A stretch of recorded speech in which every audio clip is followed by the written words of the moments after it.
Chers camarades, je vous adresse les salutations fraternelles au nom des syndicats Amcor-Sarrebourg, Endel, SNR, Constellium, mais aussi de la Fédération FO de la métallurgie. Mes chers camarades, tout d'abord, comme beaucoup d'entre vous, j'aurais préféré venir à ce congrès dans une autre ambiance, une ambiance fraternelle, une ambiance où la camaraderie s'exprime véritablement. C'est vrai, il y a des choses qui m'ont interpellé durant les mois qui ont précédé notre congrès.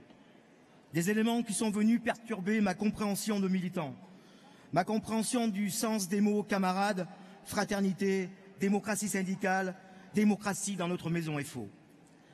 Des écrits, y compris anonymes, des images, des déclarations publiques dans la presse, les réseaux sociaux, la télévision. Des attitudes et des comportements perpétrés par certains d'entre nous qui me posent question. Bien sûr, dans la maison FO, à tous les niveaux, la parole est libre. Les débats sont chauds et c'est normal. C'est sain, indispensable. C'est même notre marque de fabrique. Chacun expose son point de vue, sa conviction et mène son combat de persuasion. Argument contre argument, convaincre les autres, c'est la nature de chaque militant FO. Oui, mais quand cela se fait dans le respect, la fraternité, la camaraderie, avec l'objectif de rassembler les salariés, les militants, de nous mettre en perspective de gagner la confiance, les revendications et de faire grandir FO. Oui, quand c'est pour aller encore plus loin, être plus efficace, faire gagner les travailleurs, améliorer leurs conditions de travail, augmenter leur salaire, rendre meilleures leurs conditions de vie. Mais tout au contraire de ça, je lis dans les journaux des insultes proférées par des responsables FO sur d'autres camarades FO. Je vois à la télévision des responsables FO affirmer qu'ils sont les vrais FO et que les autres sont des traîtres.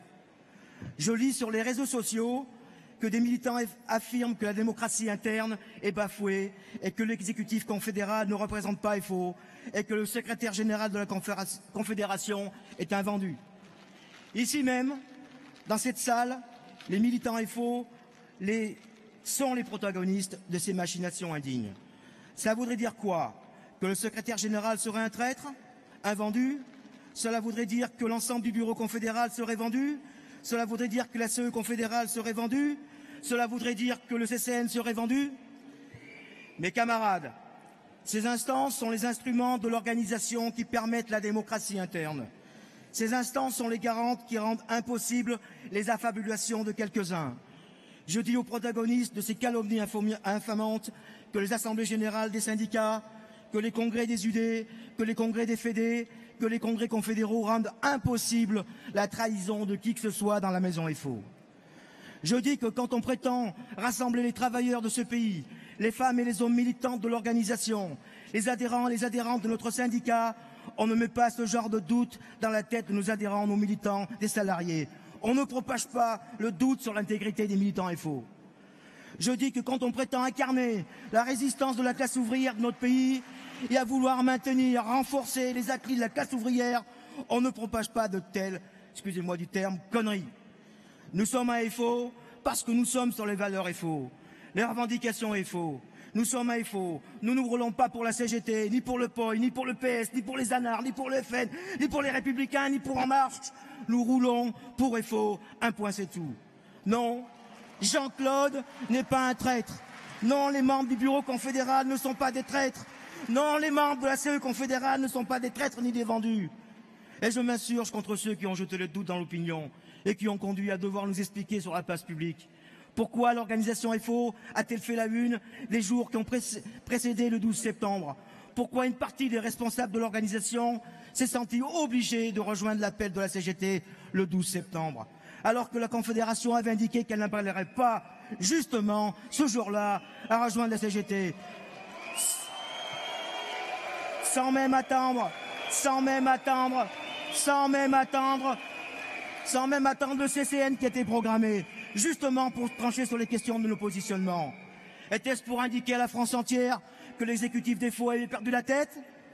Que le secrétaire général avait perdu la tête?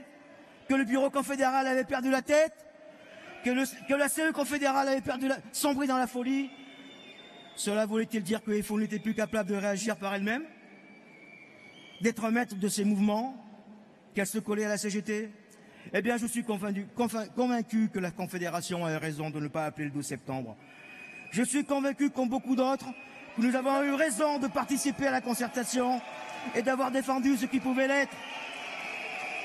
Je suis convaincu que la bataille de la rue ne pouvait pas être gagnée à ce moment-là, que cette bataille aurait été perdue et que d'ailleurs elle a été perdue. Tu vas devoir Une conclure, bataille, mon camarade.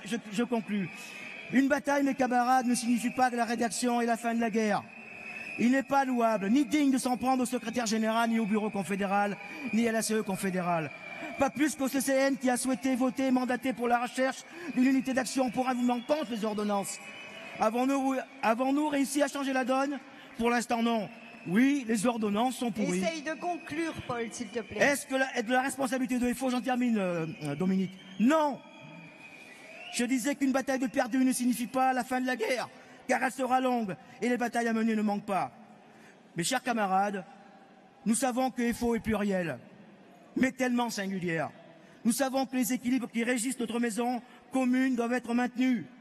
Je n'ai pas de doute que notre futur secrétaire général, Pascal, saura et sera avec le bureau confédéral, avec la CE confédérale, la voie du réformisme militant que nous partageons tous, que nous nous employons à tous faire vivre au quotidien. Allez, tu conclus, Avant de quitter cette tribune, je voudrais saluer et remercier André, Marie-Alice, Anne, Jocelyne, Michel pour tout le travail réalisé et bien sûr Jean-Claude, notre secrétaire général. Jean-Claude, je te dis simplement merci. Allez, je précise que je voterai conclus, sur mandat Paul. des syndicats, le rapport d'activité du bureau confédéral présenté par le secrétaire général, ainsi que le rapport financier. Pour conclure, je dirai simplement à Pascal et au bureau confédéral que vous pouvez compter Paul, sur nous. tu conclus, je dis également plaît. que vous pouvez compter.